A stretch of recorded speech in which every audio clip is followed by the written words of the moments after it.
Hello, আসসালামু আলাইকুম ওয়া রাহমাতুল্লাহি ওয়া বারাকাতু।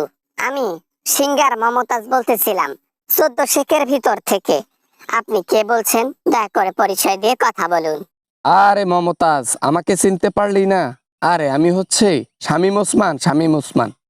আরে নারায়ণগঞ্জের বড় ক্যাটার যে আমি ছিলাম, আমি শামীম। চিনিস নাই আমাকে এখনো?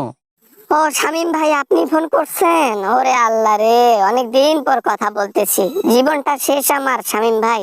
হাসিনার নির্দেশে তার হুকুম মতো চলতে গিয়ে আজকে আমার এই অবস্থা। শামীম ভাই, কি করি?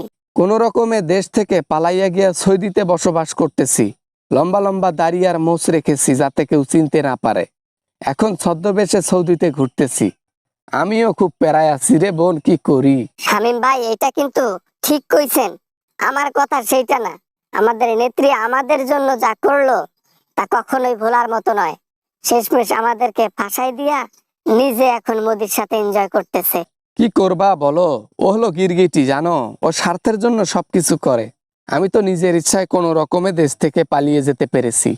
যদি আমি দেশের মধ্যে থাকতাম, তোমার মতো আমার অবস্থা হইতো। আরে ভাই, আর বলিয়েন না। আমি আমার দ্বিতীয় বাড়ির মধ্যে আজকে বিগত 1 বছর ধরে বন্দী হয়ে আছি। শালার একদিনও বাড়াই নাই। তাও কেমনে জানি জনগণ টের পাইছে এই বাড়িতে আছি।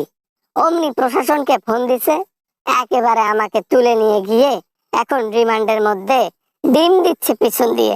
তাও আবার কিসের ডিম জানেন ভাই? রাজহাঁস আছে না, বড় বড় রাজহাঁস, সেই রাজহাঁসের ডিম। হায় হায়, বলো কি? আর তুমি ধরা খাইলা কেমনে সেইটা বলো তো আমাকে। হ্যাঁ, আরে বাসার মধ্যে তুমি থাকো ভালো কথা, বের হও নাই ভালো কথা, জনগণ আবার তোমাকে দেখলো কেমনে সেইটা আগে বলো দেখি, কেমনে দেখলো? সেদিন আমি হাঁকতে বসছিলাম, তো ওই বাথরুমের উপর দিয়ে ড্রোন কে যেন উড়াইছে। তো ড্রোনটা আমার বাথরুমের কাছে আইনা থামাইছে। এখন ওই ড্রোনের মধ্যে আমার ফুটেজ ধরা পড়ছে, গিয়ে একে সবাইকে বলছে।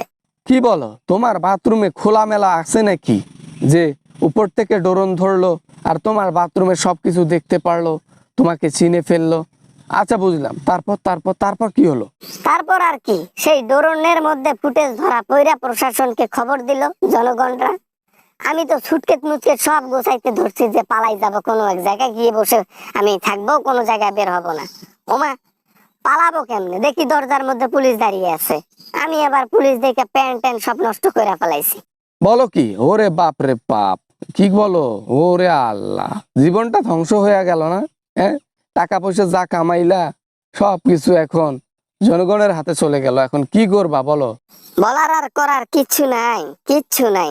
সবচেয়ে বড় ভুল আওয়ামী লীগ করা। দ্বিতীয় ভুল হাসিনাকে সায় দিয়ে সংসদ ভবনে আমি গান গাওয়া। নইলে আমার কোনো অপরাধ আছে? জনগণ আমাকে ভালোই তো বাঁচতো। বুঝলাম। আমি কবে জানি ধরা খাই সৌদি প্রবাসীর হাতে। কোন রকমে এক হাতি একটা করে দাড়ি বানাইয়া আমি ঘুরতেছি সৌদির সেই রাস্তাঘাটে। কবে জানি আমিও ধরা খাই। মমতাজ, ভালো থাকিস রে। ফোনটা রাখলাম, অনেক কথা বললাম।